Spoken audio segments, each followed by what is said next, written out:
धर्मावलंबियों के साथ में रहते हैं और उनके साथ में हम कैसा व्यवहार करें,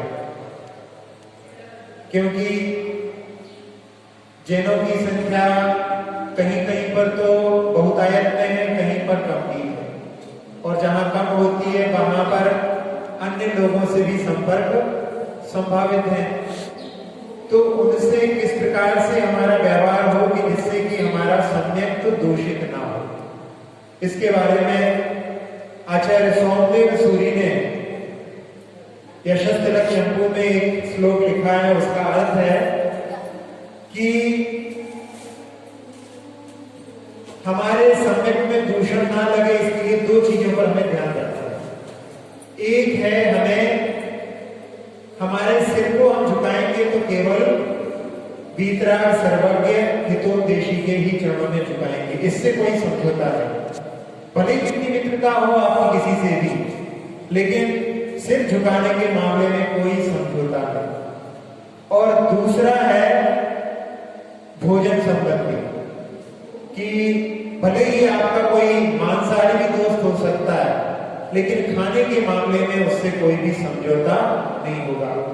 आचार्य सोमदेव सूरी ने उसमें लिखा है कि दो चीजों पर ध्यान रखा जाए। व्यक्ति विश्व में कहीं भी चला जाए तो उसका सम्यक दूषित नहीं हो सकता।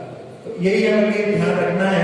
कई बार ऐसा होता है, वो कहते हैं कि हम आपके धर्मस्थल पर जाते हैं तो हम आपके भगवान को प्रणाम कर लेते हैं, फिर लोग कहते हैं हम उनके धर्मस्थल पर जाते हैं तो हम उनको प्रणाम कर लेते हैं। लेकिन आप उनको प्रणाम करेंगे और आपको जो देखेगा वो समझेगा कि ये तो बड़े धार्मिक हैं, उसके बाद में भी ये जाते हैं, तो इसका मतलब है हमको भी जाना चाहिए। तो आपको देख करके दूसरे लोग भी भ्रमित हो सकते हैं। इसलिए अपने लिए कोशिश ऐसी करनी चाहिए कि उनके धर्म स्थलों पर नहीं जाना चाहिए। और यदि कभी ऐसी स्थिति बनती भी है तो इसलिए तो कि थोड़ा आप चलो हमारा ऐसा करके उसको टाल देना चाहिए। उनके धर्म स्थलों पर जाएंगे और वो कहेंगे कि आप उनको नमस्कार करो, तो उससे जो है कई बार स्थितियां विपरीत आ जाती हैं। उनको आप समझा भी सकते हैं कि इनके बारे में हम कोई भी समझौता नहीं करेंगे। अब एक प्रश्न है कि बच्चों को मोबाइल से कैसे दूर करें। ये प्रश्न आज बहुत ही समस्या वाला है। बहुत सारे माता पिता बच्चे जब परेशान करते हैं तो उनको वहां पर मोबाइल पकड़ा देते हैं, और उनको मोबाइल पकड़ा दिया तो मोबाइल में गेम्स खेल रहे हैं, वीडियो देख रहे हैं, क्या देख रहे हैं इसका कोई भरोसा नहीं।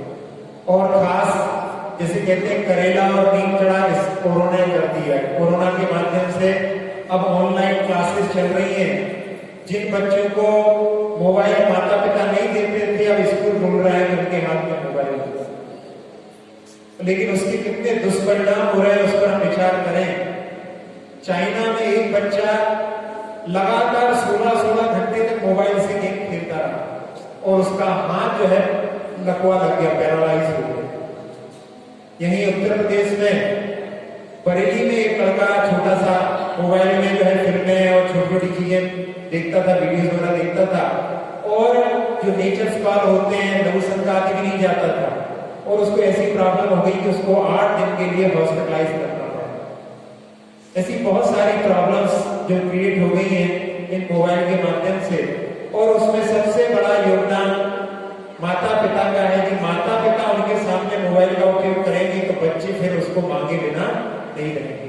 जो समझदार माता पिता होते हैं बच्चों के सामने मोबाइल का प्रयोग नहीं करते, जिससे कि वो मांगे नहीं। और मोबाइल का कितना प्रयोग हो गया, उसके डेमो के रूप में एक टीचर किसी के घर में पढ़ाने के लिए गई हुई है और घर में बच्चों को पढ़ा रही है। वहां पर देखा एक कमरे से माता पानी लेकर के दूसरे कमरे में जाती है, उनको दिखी तो उन्होंने बच्चे से पूछा कि आपकी मम्मी पानी लेकर के पहुंच गई वहां पर पापा के पास में, उन्होंने पापा ने आवाज तो दी नहीं थी, तो बच्चा बोलता है व्हाट्सएप पे कह दिया। घर के अंदर भी ऐसी स्थितियां निर्मित हो रही हैं।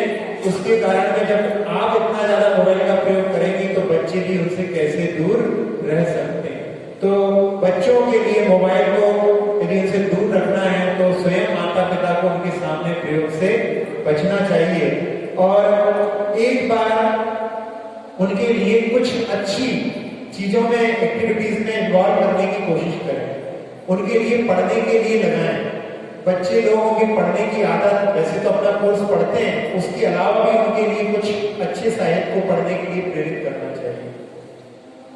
एक सुधा मूर्ति के बाद लेख पढ़ा था हमने कि उन्होंने बताया कि मैं अपने जीवन में कुछ ना कुछ अच्छा पढ़ती हूँ, अच्छा साहित्य पढ़ती हूँ और अपने बच्चों को इसको पढ़ने के लिए प्रेरित करती हूँ। जब मैंने किसी से कहा और उन्होंने कहा कि हमारे बच्चे पढ़ते नहीं है, तो हमने कहा कि क्या आप पढ़ती हैं? कहते हम क्यों पढ़े, हमारे बच्चे पढ़े।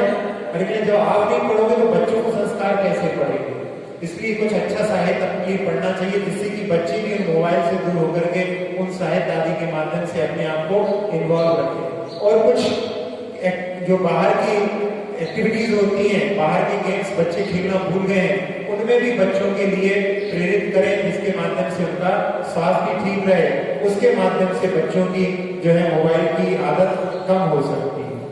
अब एक प्रश्न यहाँ पर कि जब कई लोग ऐसे रहते हैं कि मूर्ति की पूजा नहीं करते और मूर्ति की पूजा नहीं करते, उसमें तर्क ये देते हैं कि जब मूर्ति स्वयं अपनी रक्षा नहीं कर पाती तो हमारी रक्षा कैसे कर सकते?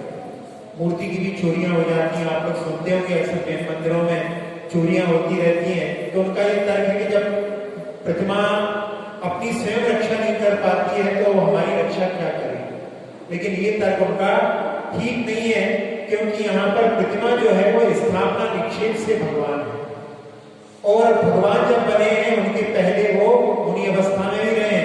जब मुनि अवस्था में भी उन्होंने अपने ऊपर उपसर्ग में भी अपनी रक्षा करने के लिए, अपनी रक्षा वास्तव में क्या है?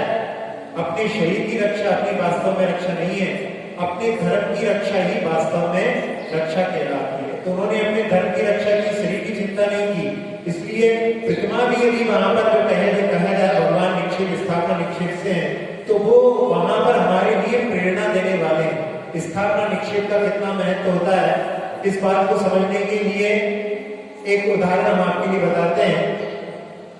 आचार्य शांति सागर जी महाराज की आपने फोटो देखी होगी, चित्र देखा होगा, और उस चित्र को यदि किसी को स्मरण हो तो उनका एक कंधा झुका रहता है। उसमें कारण क्या था कि महाराज जी की पीठ में एक बार दर्द हुआ और दर्द होने के बाद वो बहुत दिनों तक ठीक नहीं हुआ, तो जहां पर उनको आराम मिलता था वो अपने एक कंधे को झुका करके बैठते थे।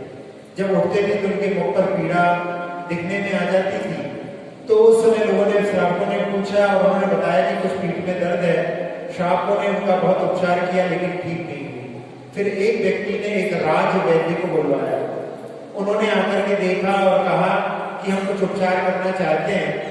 तो उन्होंने कहा कि कल तो हमने आहार किए थे, कब आहार पर उठेंगे इसका कोई भरोसा नहीं। उन्होंने कहा कि हम बाहरी उपचार करना चाहते हैं। तो उन्होंने कहा बाहरी उपचार आप कर सकते हैं। तो बाहरी उपचार में उन्होंने एक चंदन का लेप मंगवाया और उसमें एक सलाका के माध्यम से महाराज की पीठ पर सिंह की स्थापना कर दी और वो कुछ ही घंटों में वहां पर उनकी जो पीठ में रोग था वो दूर हो गया। पूछा तो क्या कि उन्होंने वहां पर सिंह की उसके ऊपर स्थापना कर दी, क्योंकि वो रोग का नाम था हाथी गांठ और हाथी को बस में करने में समर्थ सिंह ही हो सकता है। सिंह की स्थापना करने से उनके पीठ का रोग दूर हो गया। इसलिए स्थापना निक्षेप के भगवान को आप जो ऐसा नहीं समझे, ये भगवान हमारे लिए वैसा ही फल दे सकते हैं जैसे कि चौथे काल में साक्षात समोषण में दर्शन करने का लाभ मिलता है। बस भावना से हमारे लिए यहाँ पर प्रतिमा को नहीं देखना है, अपने को ये देखना है कि ये वही पार्श्वनाथ भगवान है जिन्होंने बनारस में जन्म लिया, जिन्होंने 10 भव में उपसर्गों को सहन करके और केवल ज्ञान को प्राप्त किया। ऐसे भावों से भी हम दर्शन करेंगे तो चौथे काल जैसा लाभ ले सकते हैं। लेकिन वो स्थापना निक्षेप से है तो वो प्रतिमा जहाँ साधु भी अपनी रक्षा करने में, अपने शरीर की रक्षा करने के लिए तत्पर नहीं होते, तो वहाँ भगवान भी अपने शरीर के लिए रक्षा के लिए यहाँ पर आगे नहीं आएंगे। ऐसी दृष्टि से ये तर्क देना कि प्रतिमा अपनी रक्षा नहीं करती तो हमारी रक्षा कैसे कर सकती है, ये तर्क नहीं, कुतर्क है, हमें इससे बचना चाहिए। अब इसके बाद में अभिषेक लगाने के बाद में कई लोग अपने सिर पर, मस्तक पर अभिषेक लगाते हैं, गंधोदक लगाते हैं, उसके बाद वो कहते हैं कि एक जगह पर हमने अभिषेक लगा लिया, अब हम दूसरी वेदी पर जा रहे हैं और दूसरी वेदी पर हम जब ढोक देंगे तो हमारा मस्तक जमीन पर लगेगा, तो उस समय में वो गंधोदक भी जमीन पर लग जाएगा, तो हम क्या करें? ये सभी प्रश्न लोगों के मन में आता है। तो वहां पर यदि आप आगे जहां भी आप दर्शन कर रहे हैं वहां पर अपने दोनों हाथों को जोड़ करके और उसके ऊपर मस्तक लगाएंगे तो फिर आपका मस्तक जो है जमीन से टच नहीं होगा, लेकिन वो भी वहां पर आपका जो है वो तमाम भगवान के चरणों में झुका हुआ ही माना जाएगा। इस प्रकार से आप उससे बच सकते हैं। एक प्रश्न है कि संयुक्त परिवार टूटते क्यों हैं? कल प्रश्न किया था कि उसमें संयुक्त परिवार में रहना ज्यादा अच्छा है कि अकेले रहना अच्छा है, लेकिन कारण क्या है संयुक्त परिवार के टूटने का? संयुक्त परिवार के टूटने का कारण मुख्य है कि सभी लोगों की अपेक्षाएं अलग अलग हैं। आप लोगों ने शायद वो उदाहरण सुना होगा कि एक घर में 4 बेटे थे, बड़ा बेटा अच्छा कमाने लगा तो उसने सोचा कि मैं बहुत कमाता हूं और खर्च तो सभी लोग करते हैं, तो मैं अपने कमाई के द्वारा सबका भरपूर पेट कैसे भरूं, मेरे भी बच्चे होंगे, मुझे उनको भी संभालना है। वो ऐसा सोच करके अलग होने की कोशिश करने लगा। तो ऐसी स्थिति होती है, व्यक्ति को ऐसा लगता है कि हमारी अपेक्षाएं हम ही पूर्ण कर सकते हैं, दूसरों की अपेक्षाओं को हम कैसे पूर्ण कर सकते हैं। इसके कारण में मुख्यता से जो है विघटन होता है। और वहां उस कथानक में ऐसा हुआ कि पिता ने कहा कि अपन अलग होंगे उसके पहले अपन तीर्थ यात्रा कर लेते हैं। और तीर्थ यात्रा पर वो लोग निकले। पहले दिन कहीं पर उनका रुकना हुआ, वहां पर बड़े बेटे के लिए, पुराना जमाना था, बैलगाड़ी से यात्रा हो रही थी, 10 रुपए दिए कि जाओ भोजन सामग्री लेकर के आओ। उसने सोचा 10 रुपए में ना लेकर के कुछ इससे व्यापार किया जाए, 10 रुपए का सामान खरीद करके 12 में बेचा और 12 रुपए का सामग्री वो लेकर के आया। अपने आप को सोच रहा है कि हमने कुछ कर लिया, देखो हमने इसमें अपना प्रयास करके इसको बढ़ा दिया।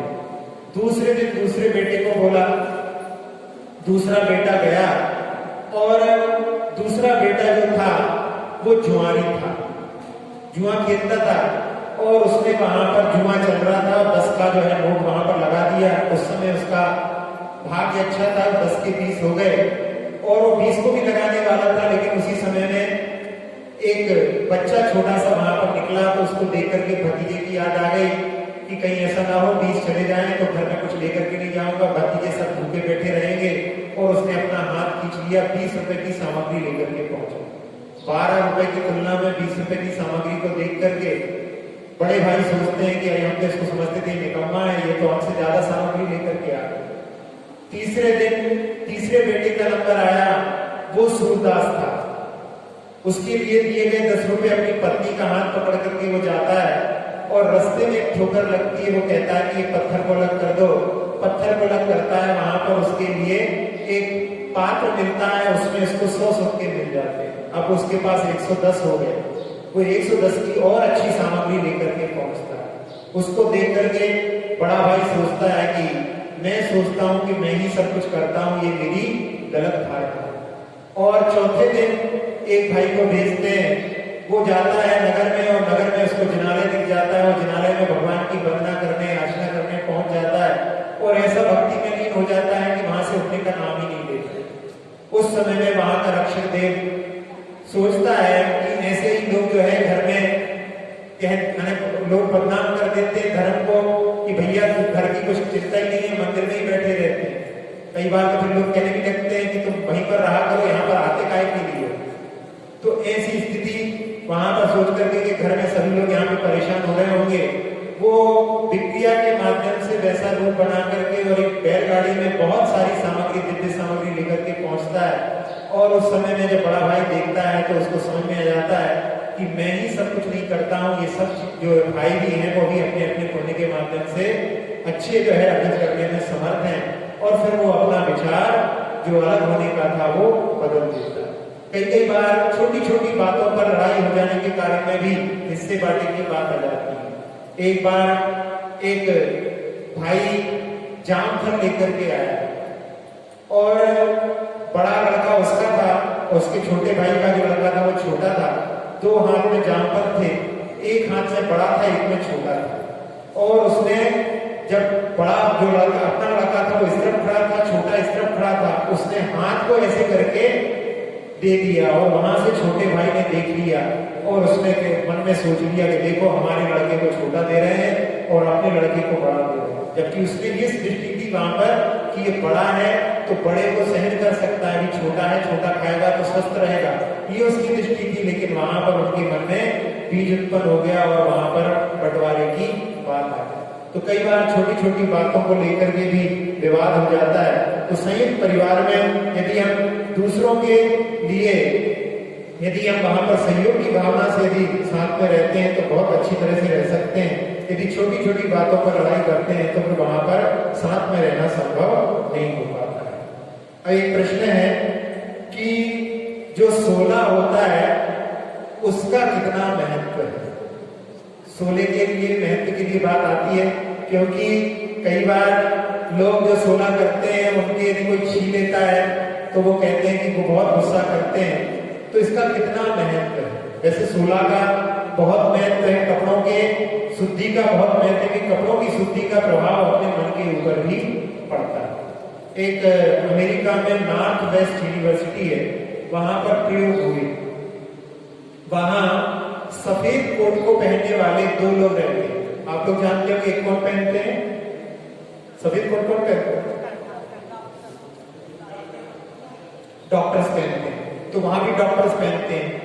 और दूसरे वहां पर सफेद कोट पहनने वाले हैं पेंटर्स, जो पेंट करते हैं वो लोग भी सफेद कोट पहनते हैं। तो क्या किया वहां के लोगों ने कि दोनों के कोट्स को लिए लेकर के उसको धुलवा करके और प्रेस करवा करके चेंज कर दिया। मैंने डॉक्टर्स का कोट जो है पेंटर को पहना दिया और पेंटर का कोट डॉक्टर को। और उसके बाद में उनकी वीडियो रिकॉर्डिंग की और उस वीडियो रिकॉर्डिंग में देखा उन्होंने कि वहां दोनों के जीवन में परिवर्तन नजर आ रहा है। जहां डॉक्टर का कोट पेंटर को पहनाया तो वो आज बहुत अच्छे से व्यवहार कर रहा है, अच्छे अच्छे शब्दों का प्रयोग कर रहा है और बहुत खुश जैसे उसका प्रमोशन हो गया। और जब पेंटर का कोट डॉक्टर को पहनाया तो वो वहां पर बैड वर्ड्स यूज कर रहा है, गाली आदि दे रहा है और उसको ऐसा लग रहा है जैसे कि उसका डिमोशन हो गया है। लोग उसके साथ में वो लोगों के साथ में अच्छा व्यवहार नहीं कर रहा। एक दो के ऊपर नहीं, कईयों के ऊपर उन्होंने जब इसका प्रयोग किया तो उनके लिए समझ में आया कि वस्त्र जो हम पहनते हैं उसका प्रभाव भी हमारे ऊपर पड़ता है। अब आप लोगों के लिए एक बात कहें, बुरा नहीं मानना कि अक्सर महिलाएं बातें ज्यादा करती हैं, खासकर धार्मिक सभा में भी बातें करने लगती हैं। तो उसमें कारण क्या हो सकता है कि वो उनके वस्त्रों का भी प्रभाव हो सकता है। उन वस्त्रों में उन्होंने यदि सारे कार्य किए हैं, उन्हीं वस्त्रों को पहन करके यदि धार्मिक सभा में आ जाएंगे तो उस वस्त्रों का प्रभाव भी वहां पर उनके लिए उसके लिए प्रेरित कर सकता है। और पुरुष वर्ग जैसे कि अपने धोती दुपट्टों में केवल भगवान की आराधना कर रहा है और वही वस्त्रों को पहन करके यहाँ बैठा है तो वो उनके लिए इतना ज्यादा प्रभावकारी वो वस्त्रों का प्रभाव नहीं पड़ेगा। तो इसलिए यहाँ पर अपने लिए जिनालय में पूजा करने के लिए आते हैं तो उनके लिए भी अपने को अलग वस्त्र रखना चाहिए। उनको शुद्धि की यानी उनकी जो प्रभाव रहेगा वो एक अलग प्रभाव रहेगा। ऐसी दृष्टि से भी हम इस पर विचार कर सकते हैं। और एक दूसरा कारण ये भी है कि पुरुष वर्ग तो अपने देवस्थान यहाँ पर जाते हैं, प्रतिष्ठान पर जाते हैं, वहां पर बहुत से लोगों से बात कर लेते हैं। महिलाएं घर से निकल करके मंदिर जाती है, उनको दूसरा कोई बोलने वाला मिलता नहीं है। तो एक साइकोलॉजिकल भी एक वो है फैक्टर। लेकिन कम से कम जहां पर धार्मिक सभाओं मंदिर हो उनसे दूर रह करके कोई ऐसे अलग स्थान पर अपन बात कर ले तो वो इतना हानिप्रद नहीं है। लेकिन यदि हम मंदिरों में विकल्पना करेंगे, जमात करेंगे तो वो हमारे लिए हानिकारक। यंत्र क्या है? कुछ विशिष्ट प्रकार के अक्षर शब्द यंत्र रचना में आते हैं जो कोष्ठक आदि बना करके चित्रित किए जाते हैं, वो यंत्र कहलाते हैं। मंत्र शास्त्र के अनुसार इनमें भी अलौकिक शक्ति मानी गई है। जैसे गुरु के चरणों का पाद प्रक्षालन कर लेते हैं, भगवान का भी अपन प्रतिमाभिषेक कर लेते हैं, लेकिन जिनवाणी का अभिषेक नहीं हो पाता। तो यंत्रों का अभिषेक भी जिनवाणी का अभिषेक माना जा सकता है। इसमें कई प्रकार के यंत्र जिनालयों में मिलते हैं, कहीं कहीं पर तो पत्थर के बने हुए भी यंत्र मिलते हैं। तो उनमें कौन कौन से यंत्र हो सकते हैं? एक अर्हन मंडल, जिसमें भगवान के चतुष्टय, प्रातिहार आदिशयों का वर्णन रहता है। कर्म दहन यंत्र, जिसमें पूरे कर्मों का वर्णन रहता है। गणधर वलय यंत्र होता है। 24 मंडल यंत्र होता है। नमोकार मंत्र होता है, जिसमें आनुपूर्वी में उसका वर्णन होता है। दासलाक्षणिक धर्म चक्रोद्धार यंत्र होता है। फिर निर्वाण संपत्ति यंत्र होता है। फिर एक नवदेवता यानी पूजा यंत्र भी होता है। मोक्ष मार्ग यंत्र होता है। मृत्युंजय यंत्र होता है। फिर इसी प्रकार से मंत्रेश यंत्र, रत्नत्रय चक्र मंत्र, रत्नत्रय विधान यंत्र, वर्धमान यंत्र, विनायक यंत्र, जिसमें कि चत्तारी दंडक का वर्णन आता है। फिर शांति यंत्र, जिसमें दंडक हैं, चत्तारी दंडक, 24 तीर्थंकर हैं और रिद्धियों का वर्णन आता है। सरस्वती यंत्र होता है। इसी प्रकार से सिद्ध चक्र यंत्र भी होता है, जिसके माध्यम से लोग विधान करते हैं। अगला प्रश्न है कि जीव के मित्र और शत्रु कौन है? आचार्य समंतभद्र स्वामी ने रत्नकण श्रावकाचार्य के समापन में एक श्लोक लिखा है, पाप मरातिर धर्मो बंधु जीवस्य चेति निश्चनवन समय यदि जानीते श्रेयो ज्ञाता ध्रुवम भवति। कि पाप ही जो है जीव का शत्रु है और धर्म ही जीव का मित्र है, और कोई संसार में जीव का जो है शत्रु और मित्र नहीं है। पाप ही जीव का सबसे बड़ा शत्रु है।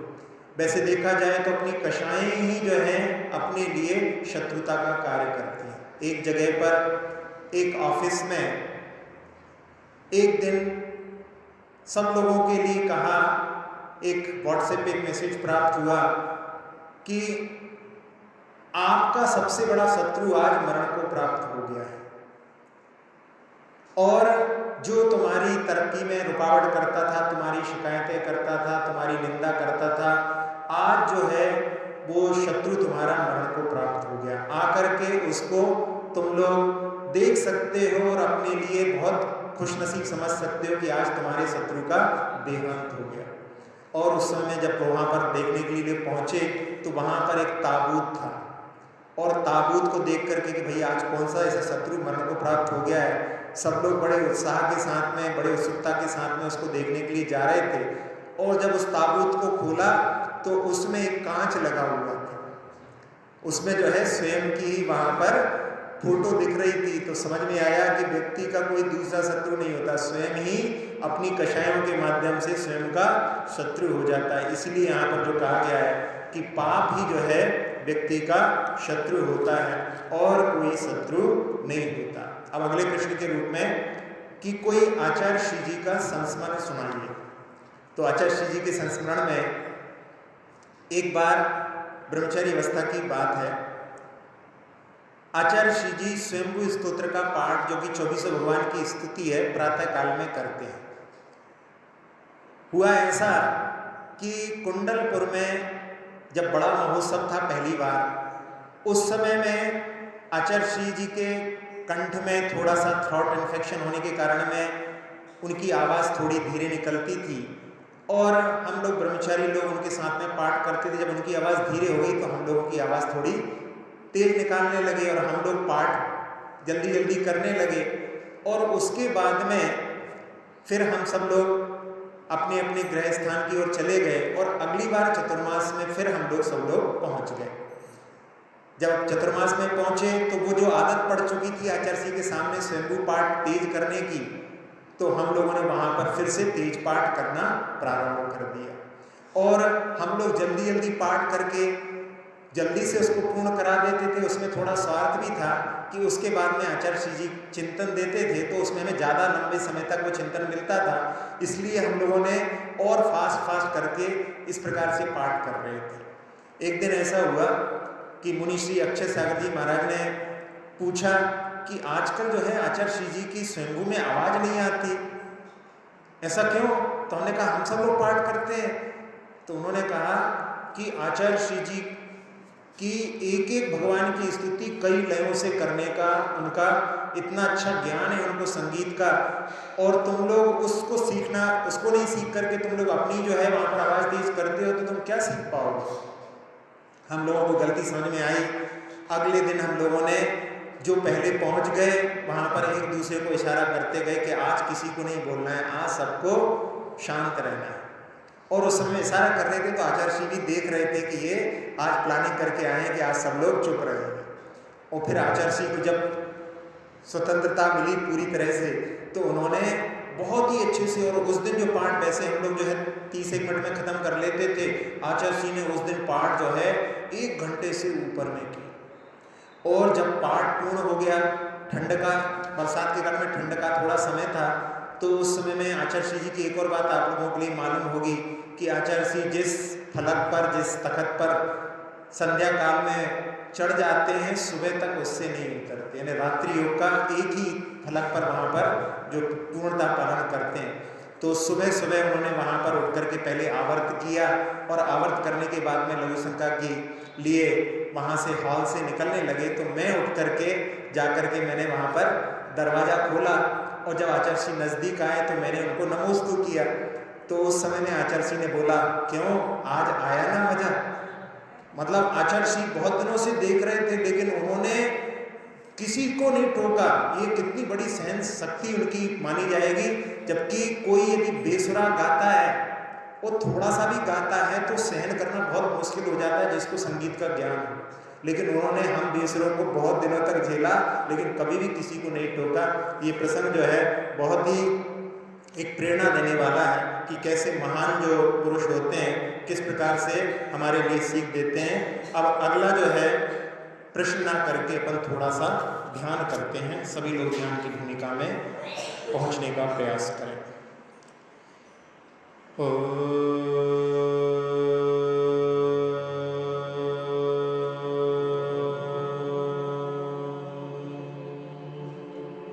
प्रणव मंत्र के माध्यम से मन पूरी तरह से शांत हो चुका है।